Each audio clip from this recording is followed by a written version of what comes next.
Hello, loves. Welcome back to the podcast. It's Nina with Passion Squared, and it's been a minute. We have lots to talk about. One of the most amazing things that happened, however, is yesterday, Passion Squared turned 12 years old. And there is no way that would be possible without you. Thank you for your trust, your support, your love. Whether you just arrived or you've been here from the beginning, to our clients and community, both past and present, it has been the honor of a lifetime to walk by your side on this journey. So thank you. Thank you. Thank you. So where have I been? Well, March turned out a little different than I had planned, and I got really sick. And I have not been sick since, really sick, physically sick, since 2017. So my body really took it hard. And while that is super frustrating, and I know you've been there, one of the things that it reminded me of, and I shared this actually on our Instagram stories. I don't know if it was earlier this week, last week, yesterday. I don't fucking know. Anyways, I was talking about the fact that because I was so sick, I have not been creating new content. And I have been repurposing existing content. And how important it is for all of us to remember. And we've been talking about this literally since day one, back in 2012. Regardless of the algorithm, regardless of where you're at on your social media marketing, very few people see your content. And that is such a great reason to repurpose content, because your content is valuable. The stories that you share, the problems that you solve, the solutions that you offer, the value that you create, it's so important. So while you look at that content and you're like, I shared that 3 months ago, or I shared that last month, or whatever, you see that, but that doesn't mean the majority. And when I say majority, I'm talking over 90%. Typically, over 90% of your community never saw that piece of content. So when you're working on your planning, remember that. Remember that. Now, of course, context of that content changes depending on what platform you're sharing it on. And you may evolve the story caption, but the actual content itself, whether it's an image or whether it's a video or whatever it is, just remember that. So that's been a really good reminder for me this month. Really good reminder. And I wanted to share it with you. So few things have come up in the last few weeks that this isn't like a rant. This is more like a stream of consciousness type episode. So I saw something a few weeks ago about someone talking about how they can't call in sick to the salon because clients are so unreasonable. And this is not a new thing, of course. You know, you've all experienced that. And if you struggle with people pleasing, AKA some codependency, and struggle with healthy boundaries, what that looks like is you can never call in sick. You can never move an appointment. You can never cancel an appointment. You can never do that because you will disappoint people. And the thought of disappointing people is unimaginable to the people pleaser, to the codependent, to the person that struggles with healthy boundaries. That's not a client issue. That's a us issue. That's a you issue, and it's a me issue. Because the whole point of healthy boundaries is to ensure that we take care of our own needs so we can in turn care for others. It's both. And if we are feeling uncomfortable with the possibility of disappointing someone, that is the people pleaser. That's the people pleaser. Because the truth is, you may disappoint some people. I mean, I'm pretty sure I disappoint somebody maybe every day. But I have no control over somebody's reaction, somebody's feelings when it comes to anything. And if I am not well, the most loving thing I can do for myself is to take time off. The most unloving thing I can do for myself is to go to work, get more sick, get other people sick, and then become resentful and angry because of a decision I made. So, yes, some people may be disappointed. Some people are fucking unreasonable.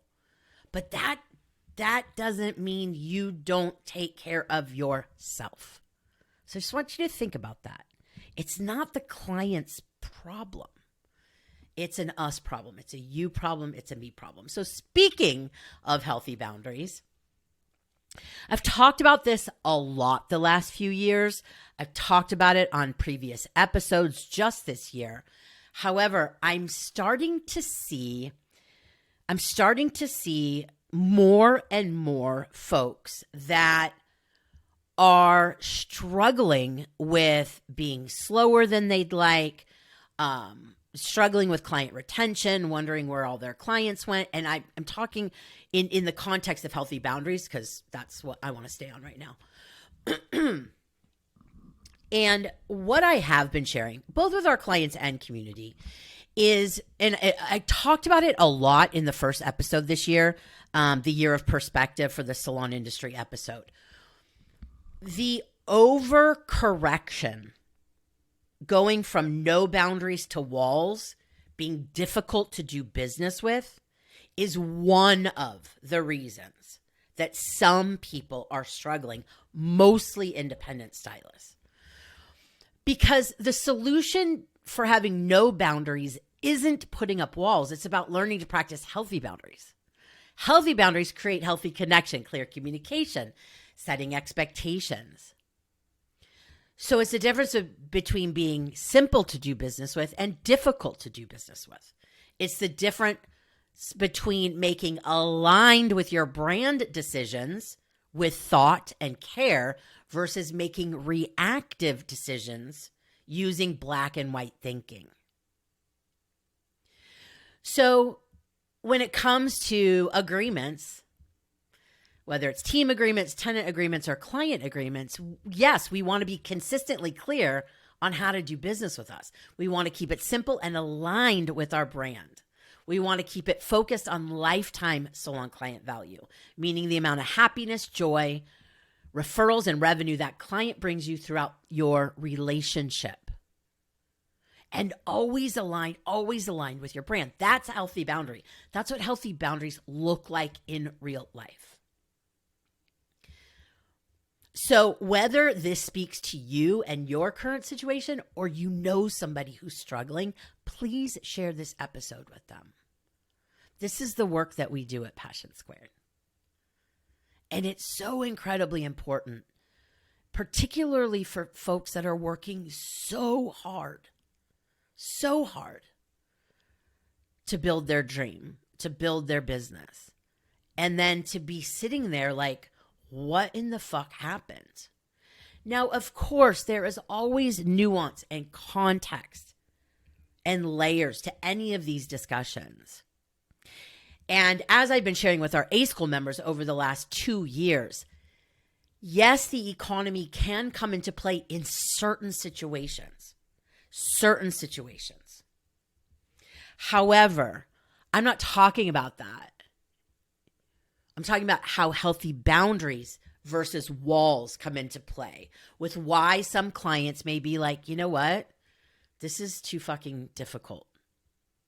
This is just, I don't feel like my person cares about me.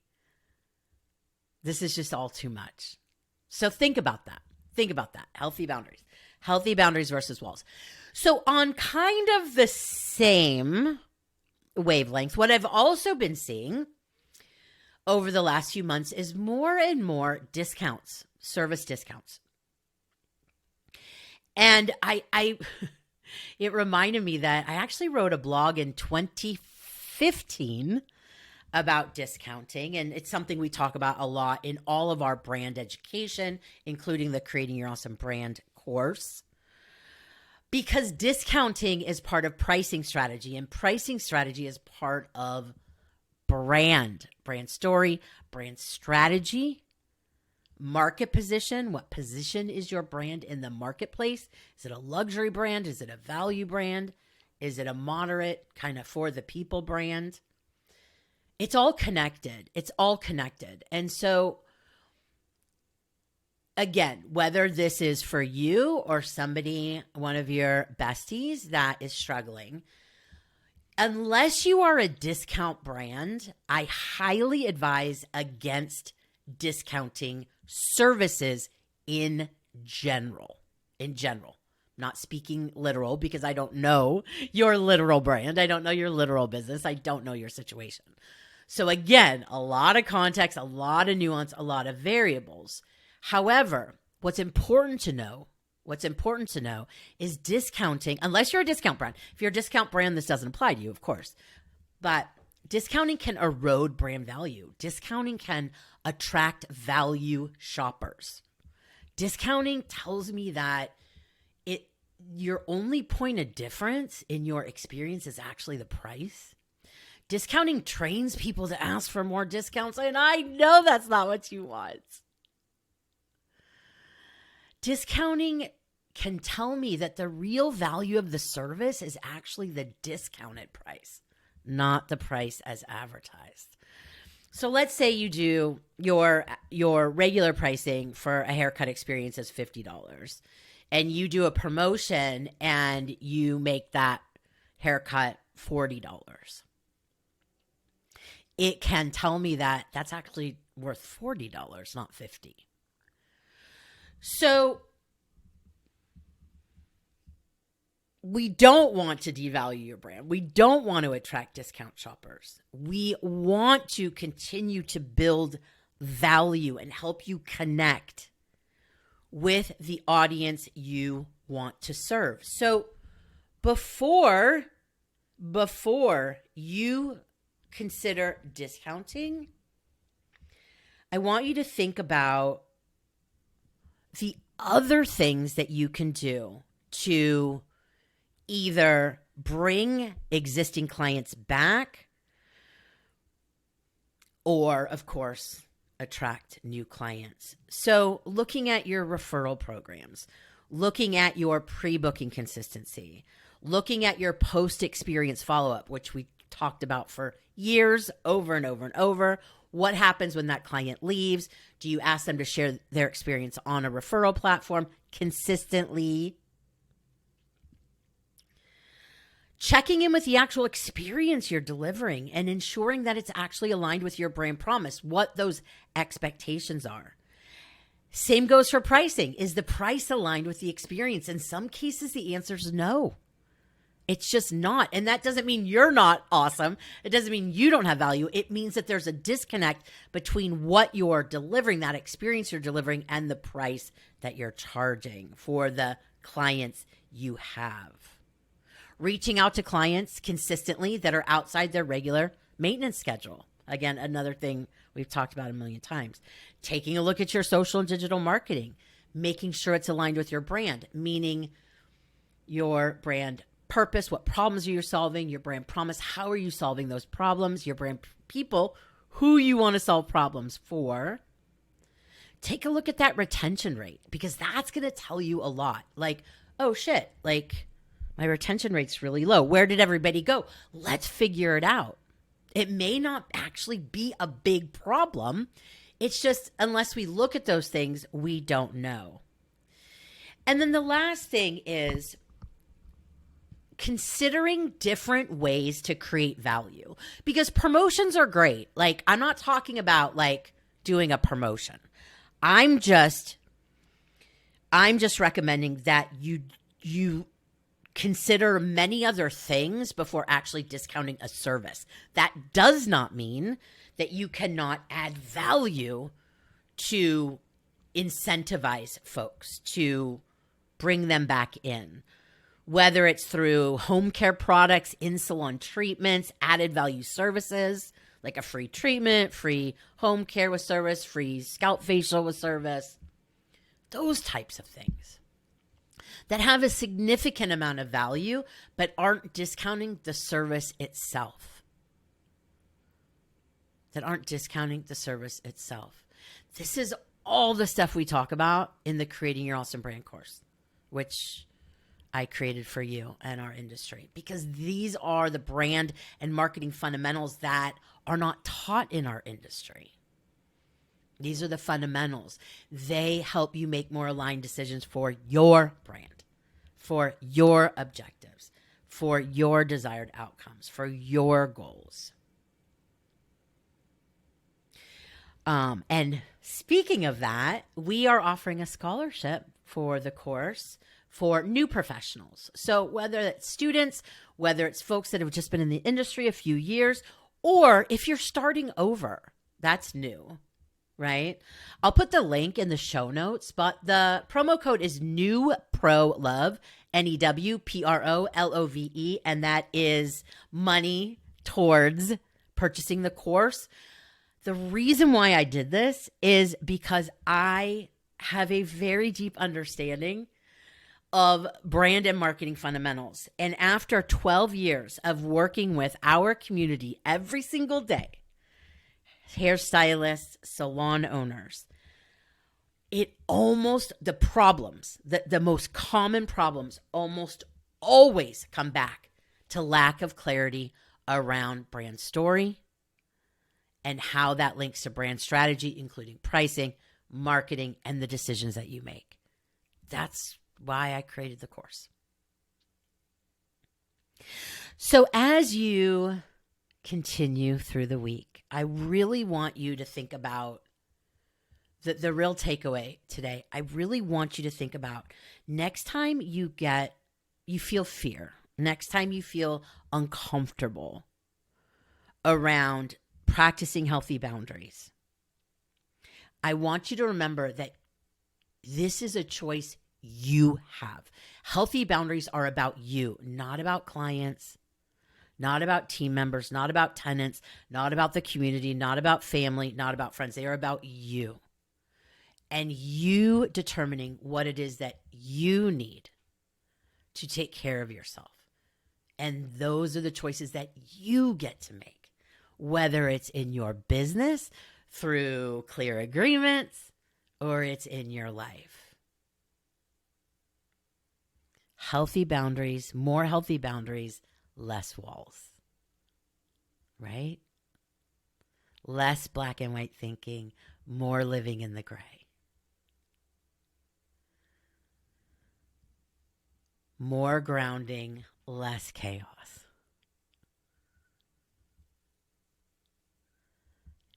Use that pause, process, proceed tool. And remember to be where your feet are. Thank you so much for listening. You can find us on the socials at Passion Squared, on the web at passionsquared.net. Thank you for 12 of the most beautiful, magical, joy-filled, and also difficult years.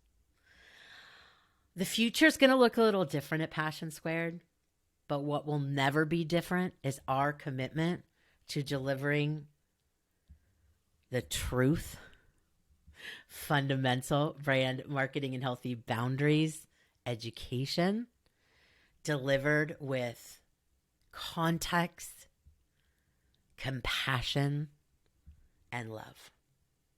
I'm so grateful you're here. Have a peaceful day. Bye.